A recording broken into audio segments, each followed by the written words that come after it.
करोडपेक्षा जास्त स्टुडंट्स आहेत CBSE NEET SC UETचे SSC GDचे त्यांचे जे फ्युचरचा तुम्ही एकदम वाटोळं केलेलं आहे आणि कुठं तुम्ही त्यांना काही सवलती दिल्या नाही, त्यांच्यासाठी काही अरेंजमेंट्स केल्या नाही आहे, तर त्याची कुठं ना कुठं तुम्ही जिम्मेदारी घेऊन राजीनामा दिला पाहिजे. आम्ही हे 6 तारखेला त्यांना रिक्वेस्ट केली होती आणि आम्ही 13 तारखेपर्यंत अल्टिमेटम दिलं होतं. जर 13 तारखेपर्यंत राजीनामा देणार नसतील तर आम्ही हे आंदोलन देशव्यापी घेऊन जाऊ असं बोललो होतो. आणि मागच्या एका आठवड्यात मी पुण्यात आंदोलन केलं, मी लखनौत केलं, मी अमृतसरमध्ये केलं, मी जयपूरला केलं, आज मी नागपुरात आलेलो आहे. आणि याच्यानंतर ह्या सगळ्या देशभरातून आता सगळे युवा, सगळे स्टुडंट्स येत्या 20 जूनला दिल्ली येथे येणार आहे आणि आम्ही पुन्हा आमचं एक शांतीपूर्ण आंदोलन करणार आहे. आणि यावेळेस आम्ही राजीनामा घेतल्याशिवाय मागं जाणार नाही. तर आज नागपूरच्या आंदोलनानंतर मी सगळ्यांना आवाहन करतो, जेवढे या देशातील पेरेंट्स असतील, स्टुडंट्स असतील, युवक असतील, आपण सगळ्यांनी दिल्लीला 20 जूनला यायचं आहे आणि राजीनामा घेतल्याशिवाय जायचं नाही आहे. कारण की आज आपल्या देशात, आज आपल्या डेमोक्रेसीमध्ये अकाउंटेबिलिटी नावाची गोष्ट राहिलेली नाही आहे. काय अर्थ आहे अशा डेमोक्रेसीचा जर जिथं जेवढे लाखो करोडो लोक म्हणतात की शिक्षण मंत्र्यांनी राजीनामा दिला पाहिजे, तरी ते मंत्री त्यांच्या खुर्चीवर चिटकून आहेत. कधीपर्यंत असं चालणार आहे? हेच जर एखाद्या मंत्र्याच्या घरच्या मुलांनी जर आत्महत्या केली असती तर पूर्ण सरकार इकडच्या तिकडे झालं असतं. ऑफिसर्स 5-5 मुलांनी सुसाईड केलेलं आहे. ऑफिसर्सला तुम्ही फक्त ट्रान्सफर केलेलं आहे, सस्पेंडही नाही केलेलं आहे. हेच जर तुमच्या घरच्या मुलांनी आत्महत्या केली असती, तुम्ही ऑफिसर्सला सस्पेंड केलं असतं, ट्रान्सफर नसतं केलं. आणि माझी पंतप्रधान नरेंद्र मोदी यांनाही रिक्वेस्ट आहे, तुम्ही धर्मेंद्र प्रधान यांचा राजीनामा घ्या. जर तुम्ही त्यांचा राजीनामा नाही घेणार तर कुठं ना कुठं या आत्महत्यांसाठी आणि हा जो सगळा भोंगळ कारभार झाला आहे परीक्षांच्या बाबतीत, आज देशात एकही परीक्षा सरकारी अशी उरली नाही आहे जिथं पेपर लीक होत नाही. 4000 दिवस झाले म्हणे पंतप्रधानांच्या टर्मला, सगळ्यात जास्त आतापर्यंत. 4000 दिवसात कोणते 4 पेपर मला सांगा जे लीक नाही झालेत. तर मी जे प्राईम मिनिस्टर आहे, I request him to sack the education minister of India. If he doesn't, then he is also responsible for all the mismanagement in the examination and the suicide of all the students of NEET. Thank you. परीक्षा को देखते हुए सरकार ने Telegram पे रोक लगाई है, कैसे देखते हैं आप इसको? टेलीग्राम पर रोक लगाने से क्या होगा?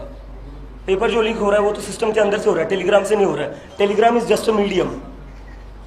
लीक तो अंदर के लोग कर रहे हैं ना, उनको आप क्या कर रहे हो? सस्पेंड कर, ट्रांसफर कर रहे हो. किसी एग्रीकल्चर डिपार्टमेंट का उनको सेक्रेटरी बना दिया, एक तरीके से प्रमोशन ही हो गया है. मतलब इस देश में एक स्टूडेंट की लाइफ की वैल्यू इतनी कम है कि आप 5-5 स्टूडेंट सुसाइड करने के बाद ऑफिसर्स को सस्पेंड भी नहीं कर रहे हो, बस ट्रांसफर कर रहे हो. इतनी स्टूडेंट्स की लाइफ की वैल्यू कम हो गई इस देश में.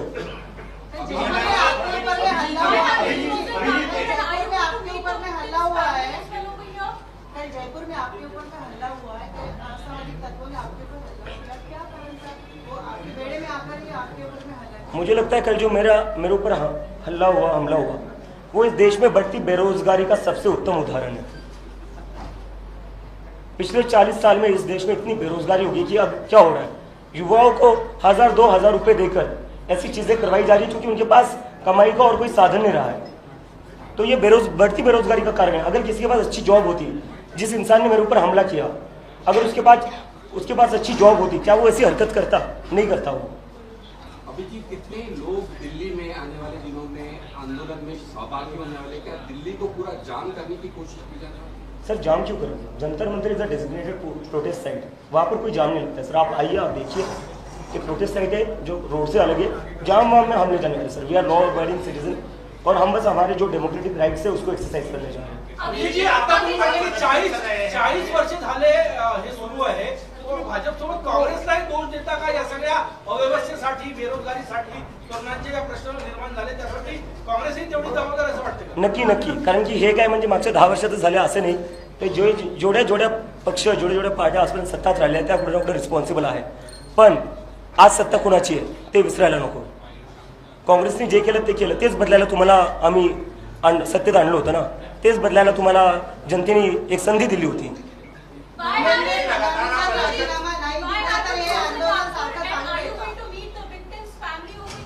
I have chosen Nagpur because many students, many young people have been texting me, calling me to please come to Nagpur, and they want a peaceful protest here as well because even the students here are concerned. प्रदर्शन कर रहे हैं लेकिन सरकार की ओर से कुछ positive response नहीं आ रहा, तो क्या लगता है जिस तरह से आप प्रदर्शन कर रहे हैं अगर रिस्पांस नहीं आ जाते तो भविष्य में आप राजनीतिक दल स्थापित करेंगे? राजनीतिक दल अगर मतलब मुझे एक इस्तीफा लेने के लिए एक लोकतंत्र में जब स्टूडेंट्स की सुसाइड होती है उसकी जिम्मेदारी अकाउंटेबिलिटी फिक्स करने के लिए अगर मुझे राजनीतिक दल बनाना पड़े तो ये बहुत ही शर्मनाक बात है। हर कोई राजनीतिक दल तो नहीं बना सकता ना, चुनकर क्यों भेजते हैं हम? अगर हमें ही राजनीतिक दल बनाना है तो हम उनको क्यों चुनकर भेज रहे हैं? चुनकर इसलिए भेज रहे हैं ना वो अपना काम ठीक से करे, या जब कुछ गड़बड़ हो तो वो लोग चीज़ों की जिम्मेदारी ले और चीज़ें ठीक करें। इसका तो मतलब ये हो गया कल को किसी के घर में पानी नहीं आ रहा है, बिजली नहीं आ रहा है तो उसको आप बोल दो कि राजनीतिक दल बना लो और अपनी बिजली पानी शुरू कर दो।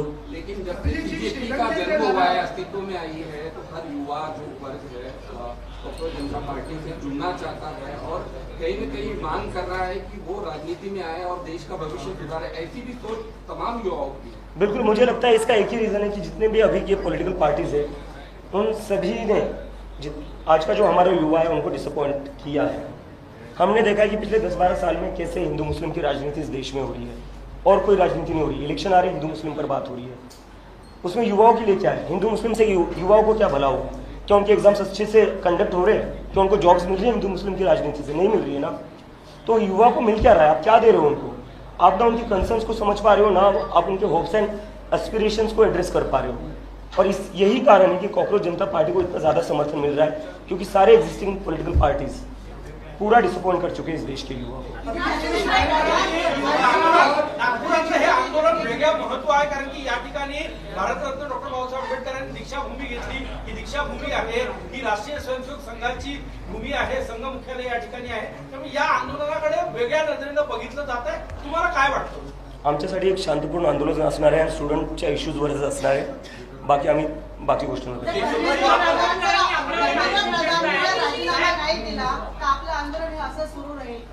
राजीनामा घेतल्याशिवाय आंदोलन बंद पडणार नाही। अभिजीत, बांग्लादेश, श्रीलंका, बांग्लादेश, नेपाल में जो कुछ भी हुआ उसको कैसे देखते हैं आप और क्या आपकी उम्मीद है कि वो देश में भी हुआ? मुझे समझ नहीं आ रहा आप सारे लोग बांग्लादेश, नेपाल, श्रीलंका से इतने ऑब्सेस क्यों हो? मैं जवाब दे रहा हूँ। हमें नेपाल, बांग्लादेश, श्रीलंका को देखने की जरूरत क्यों है सर? भारत देश 1947 में आज़ाद हुआ था, एक आंदोलन से हुआ था। उस आंदोलन को चलाया था महात्मा गांधी जैसे इंसान ने जो पूरे विश्व में शांति की मिसाल है। तो हम क्यों देखें नेपाल, बांग्लादेश, श्रीलंका में क्या हो रहा है? 1980 का दौर था, इमरजेंसी थी सर। आज जो लोग हमें बदनाम कर रहे हैं, आज जो लोग हमें नेपाल, बांग्लादेश में जो हुआ उससे कंपेयर करके बदनाम करने की कोशिश कर रहे हैं, वही लोग थे जो इमरजेंसी के खिलाफ आंदोलन कर रहे थे। भारत एक ऐसा देश है जो आंदोलन से आज़ाद हुआ है। भारत एक ऐसा देश है जो आंदोलन की वजह से आज भी एक लोकतंत्र है। तो ये देश लोकतंत्र से बना है, ये देश आंदोलन से बना है, आंदोलन से टिका हुआ है और आंदोलन is a very good thing for a healthy democracy. आंबेडकरांनी आपल्यावर आक्षेप घेतला, आपण जे पुस्तक घेतली होती बायोग्राफी ते आरएसएस चे विचारधारेचे पुस्तक आहे असं त्यांनी म्हटलंय। तुमच्या आयडियोलॉजीवर त्यांनी प्रश्न उपस्थित केलाय की अभिजित इतके हे आरएसएस चे विचारधारेचे आहेत का? आता कालच माझ्यावर आरएसएसच्या लोकांनी हल्ला केला तर मी कसं त्या विचारधारेचा असू शकतो? आणि coming to Sujata Ambedkar, he is free to have his opinion. मला त्याच्यावर काही जास्त बोलायचं नाही।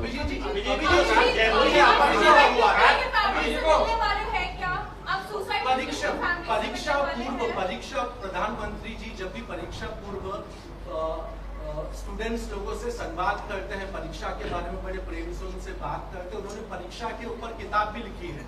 आपको क्या लगता है कि प्रधानमंत्री जी ने एक बार सामने आना चाहिए, स्टूडेंट्स को एश्योरेंस देना चाहिए कि ऐसा वापस से जो पेपर लीक से ऐसा नहीं होना चाहिए? आपको ऐसा लगता है प्रधानमंत्री जी ने आगे आना चाहिए सामने? मुझे लगता है सबसे पहले प्रधानमंत्री जी ने जिन 5-6 बच्चों ने सुसाइड करी है उनके परिवार से माफ़ी मांगनी चाहिए। अभी तक वो हुआ नहीं। पूरे देश में कुछ भी, पूरी दुनिया में कुछ भी होता है, प्रधानमंत्री जी ट्वीट करते हैं। अपने ही देश के स्टूडेंट्स ने सुसाइड करी है, उनके लिए कंडोलेंस ट्वीट भी नहीं आता है प्रधानमंत्री से। तो पहले तो वो चीज़ करनी चाहिए। और कब तक आप अपने मन की बात करोगे, परीक्षा पर चर्चा करोगे? थोड़ा स्टूडेंट्स की मन की बात भी सुन लो, थोड़ा बेटर हो जाएगा।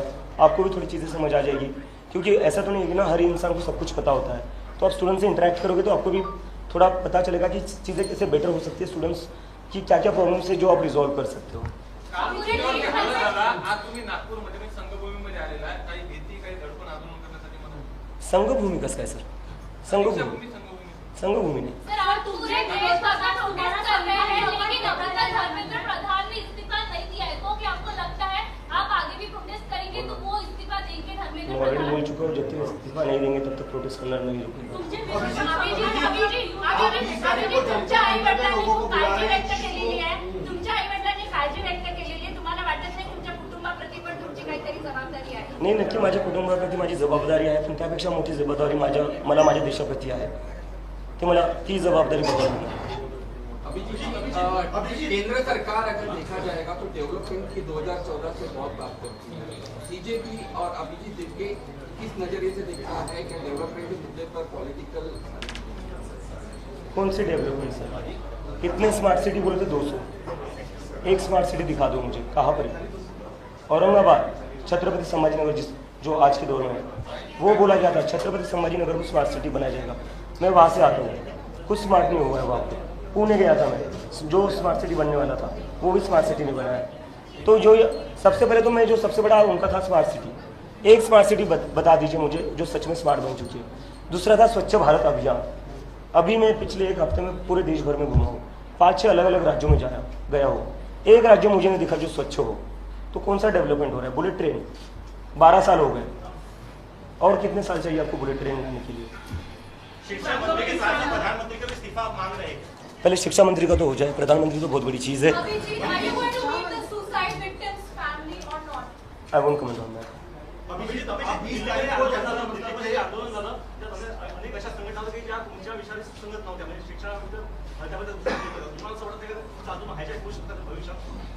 हायजॅकचा प्रश्न नाही सर, प्रश्न आहे 1 करोडपेक्षा जास्त स्टुडंट्सचा. स्टुडंट्स सोबत जे उभा असतील, ज्यांना स्टुडंट्सची चिंता आहे, या देशाच्या युवकांची चिंता आहे, त्यांनी यावं आमच्या आंदोलनात. हे आंदोलन काय माझे एकट्याचं नाही आहे, हे आंदोलन काय ठराविक लोकांचं नाही आहे, हे आंदोलन या देशाच्या युवकांचं आहे, स्टुडंट्सचं आहे. ज्यांना यायचं आहे त्यांनी यावं आणि सपोर्ट करावा. तुमच्या आंदोलनाच्या काही संघटना मिसळल्या आहेत, त्यांची संशयास्पद आहे. जसं काही अशा संघटना आहेत, एक्झाम्पल द्या नाही नाव नाही यासाठी करू शकता, आपल्याला पुरावे नाही काही. सर, एक्झाम्पल द्या ना मग तुम्ही. नाही, पण एवढंच सांगणार की संशय काय बोल केजरीवालांचं आंदोलन ज्या प्रकारे हायजॅक झालं किंवा वेगळ्या संघटनांकडे तसं होऊ नये असं मला वाटतं, पण तुम्हाला विचारतो आहे. नाही सर, स्टुडंट्स आहे सगळे, आंदोलन सगळे स्टुडंट्स आहे. सर, आरोप लागतोय आंदोलन जो आहे तो आम आदमी पार्टी स्पॉन्सर्ड आहे. नागपुरात आपल्यासोबत जे लोक आहेत त्यात जास्त तर जे आम आदमी पार्टीचे लोक आहेत, तर हा आंदोलन जे आम आदमी पार्टी स्पॉन्सर्ड आहे. मी लखनौला गेलो होतो, तिथं काँग्रेसचे लोक होते, समाजवादी पार्टीचे लोक होते. मी जयपूरला गेलो होतो, काँग्रेसचे लोक होते.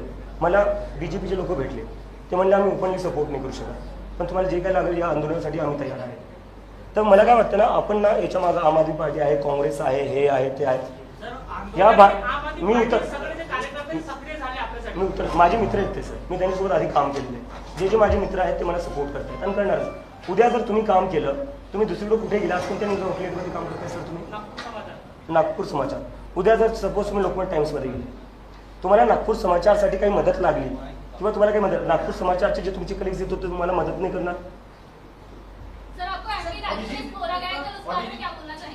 देखो बात मेरी नहीं, बात स्टूडेंट्स की है। मुझे एजुकेशन बोला गया ठीक है, 17 साल का वेदांत है जिसने सीबीएसई का स्कैम एक्सपोज किया, उसको एंटी नेशनल बोला गया। किरण रिजिजू जो हमारे यूनियन मिनिस्टर है, उन्होंने कहा कि कॉकरोच जनता पार्टी को जितने लोग फॉलो करते हैं वो सारे एंटी नेशनल है। 94% of the people on cockroach Janta party's Instagram page are Indians. तो मैं एंटी नेशनल हो गया, 17 साल का सीबीएसई का स्टूडेंट वेदांत एंटी नेशनल हो गया, जो मीडिया सरकार से सवाल पूछती है वो एंटी नेशनल हो गई, इस देश का अपोजिशन एंटी नेशनल हो गया। तो इंडियन है कौन? बीजेपी और उनके आईटी सेल वाले, बस ये दोनों इंडियन और हम सब एंटी नेशनल। फंडिंग की बात की जाती है, कहा जा रहा है कि आपको फंडिंग कर रही है, सीजेपी को फंडिंग आपसे आ रही है, क्या बताएं? कहाँ पर किस चीज़ के लिए फंडिंग मिल रही है? आपने हमारे स्टेज देखे, 200 रुपये के बैनर लग रहे हैं, हमारे यहाँ चेयर्स तक नहीं लगा पा रहे हम। तो फंडिंग किस चीज़ के लिए?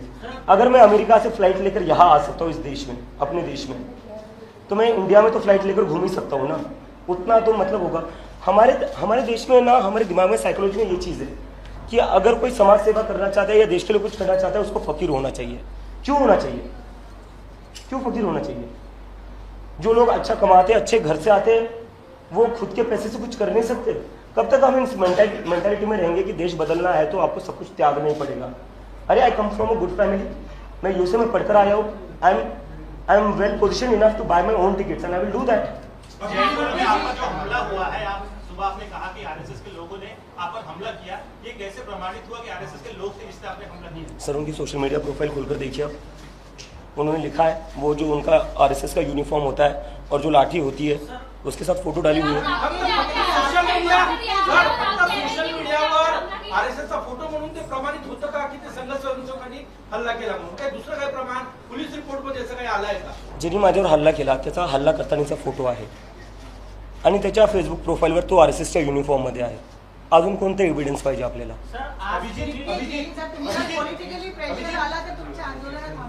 अजिबात नाही। अगर शिक्षा एक नहीं 10 हमले का थामणार नहीं। अभिजीत शिक्षा मंत्री अगर इस्तीफा नहीं देते हैं तो क्या आगे की भूमिका रहेगी आपकी? वो हम आगे बताएंगे। अभी हमारा 20 जून का प्रोसेस है, उसके बाद हम आगे का डिस्कस करेंगे। 20 को आप जंतर मंतर में आंदोलन की बात कर रहे हैं, 21 को नीट की एग्जाम है, तो कैसे पॉसिबल होगा बच्चों का या उनके माता पिता का वहाँ पे? नहीं, बच्चे अपनी एग्जाम दे दे सर। हम नहीं चाहते कि बच्चों को तकलीफ हो, इसलिए हम जंतर मंतर पर बैठे, इसलिए हम रोड ब्लॉक नहीं कर रहे। सो बच्चे अपनी पेपर दे दे, उसके बाद वो हमारा प्रोटेस्ट करेंगे। आपके देश भर से आपके जो लोग हैं वो आएंगे आपको समर्थन देने के लिए, और वही 30 को आप जंतर मंतर में आंदोलन सर, 21 को एग्जाम है। नीट के स्टूडेंट्स ही नहीं, बाकी स्टूडेंट्स भी है जो अफेक्ट हुए, उनकी तो एग्ज़ाम नहीं है। इस देश के बेरोजगार युवा है, उनके भी कुछ कंसर्न्स है। इस देश के बाकी स्टूडेंट्स भी है, तो उनकी तो एग्ज़ाम नहीं है, तो वो आ जाएंगे। और नीट के स्टूडेंट्स जब अपनी एग्ज़ाम हो जाएगी वो भी आ जाएंगे, उसमें क्या दिक्कत है? वायुसेना के विमान से जो है वो पेपर अभी भेजे जा रहे हैं लगातार, तो अभी जो फिर से एग्जाम जो होने वाली है उस प्रणाली से आप कितना संतुष्ट है? अगर वायुसेना के विमानों से पेपर लीक रुक जाता तो ये 4-5 साल पहले क्यों नहीं किया? किस चीज़ का वेट कर रहे थे आप? 5 बच्चों के सुसाइड, पिछले 2 साल में 40 स्टूडेंट्स ने सुसाइड करी नीट के, तो आप वेट कर रहे थे बच्चों के सुसाइड करने का, वायुसेना के विमान से पेपर भेजने का? ये स्टंटबाजी है, ये PR ऑप्टिक्स है और कुछ नहीं है। अभिजीत जी आप आम आदमी पार्टी में थे, उनका काम देखते थे, फिर दो साल के स्टडी के लिए चले गए, तो क्या आपको लग रहा है कि आम आदमी पार्टी युवाओं के प्रॉब्लम को सॉल्व नहीं कर पाएगी? आप बैक टू आम आदमी पार्टी क्यों नहीं है, अपनी पार्टी क्यों कर रहे हैं? मुझे लगता है इस देश में कोई भी पॉलिटिकल पार्टी युवा के प्रॉब्लम्स ना समझ पा रही है, ना उनसे डायलॉग कर रही है और ना सॉल्व कर सकती है। आपके प्रोटेस्ट में हर बार कुछ पॉजिटिव लोग आते हैं जो आपका समर्थन करते हैं, कुछ नेगेटिव लोग आते हैं जो आपके बारे में गलत चीजें बोलते हैं, लेकिन आपका नाम हर बार उनके पास ज्यादा अगर कुछ बोलने के लिए नहीं मिला तो आपका नाम उमर खालिद के साथ जोड़ा जाता है, तो इस पर आपकी क्या प्रक्रिया है? उमर खालिद 5 साल से जेल में, मैं पिछले 2-3 साल से अमेरिका में था। तो उनके नारे आपके प्रोटेस्ट में यूज लगते हैं? जो कुछ लोगों को भेज रहे पैसे देकर, मैंने कहा ना, देश में इतनी ज़्यादा बेरोजगारी है सर, देश में इतनी ज़्यादा बेरोजगारी है कि अब लोगों को पैसे कमाने का एक ही साधन है, कमाई का एक ही साधन है कि ये जो लोग हैं इनसे पैसे ले लो, मेरे ऊपर हमला कर दो, प्रोटेस्ट में आ जाओ, नारे दे दो, मस्जिद के सामने नाचने चले जाओ। अरे क्या लगा रखा है यार, इन लोगों को रोजगार दे दो, इससे क्या होगा, देश का क्या भला होगा? सर चुनाव क्यों लड़ना चाहिए सर? मतलब अगर इस देश में अपना हक मांगने के लिए हर किसी को चुनाव लड़ना पड़े तो कैसे चलेगा? सर अभिजीत जी, ये स्टूडेंट्स का आंदोलन है, तो इसमें आपने प्रबोधनकार सत्यपाल महाराज को क्यों बुलाया? उनका क्या स्टूडेंट्स से रिलेशन? सर मुझे क्या दिक्कत होनी चाहिए? अगर उनको स्टूडेंट्स की चिंता है, तो इससे बेटर क्या हो सकता है? मतलब हम यही तो चाहते हैं ना, हम चाहते हैं प्रधानमंत्री जी को भी स्टूडेंट्स की चिंता होनी चाहिए। मैं उनको भी इनवाइट करता हूँ, वो भी आ जाए। इसका क्रेडिट मैं honourable chief justice of India को देना चाहूँगा।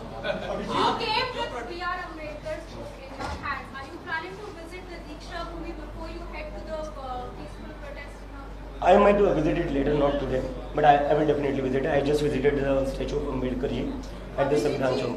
अभिजीत जी, आपने गांधी जी और अम्बेडकर जी के विचारों पे चलने की बात की है, हिंसा की घटनाएं हो रही हैं आपके साथ, इनसे कैसे आप निपटे?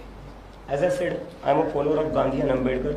आप मेरे ऊपर हाथ उठा लीजिए, आप मेरे ऊपर हमले कर लीजिए, मैं हाथ नहीं उठाऊंगा। That is not a problem. Provogue किया जा रहा है आपको? Sorry? प्रवोक किया जा रहा है आपको? मुझे लगता है मुझे हाथ उठाने के लिए प्रोवोक नहीं किया जा रहा है। मुझे लगता है इस मुद्दे से डिस्ट्रैक्ट करने के लिए हाथ उठाया जा रहा है।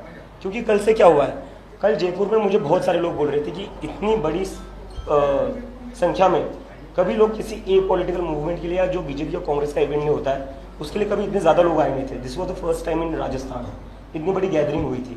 तो कहीं ना कहीं उससे भटकाने के लिए, उससे ध्यान भटकाने के लिए हमले किए जाते हैं। क्योंकि कल से मीडिया में वही चल रहा है, अभिजीत पर हमला, अभिजीत पर हमला।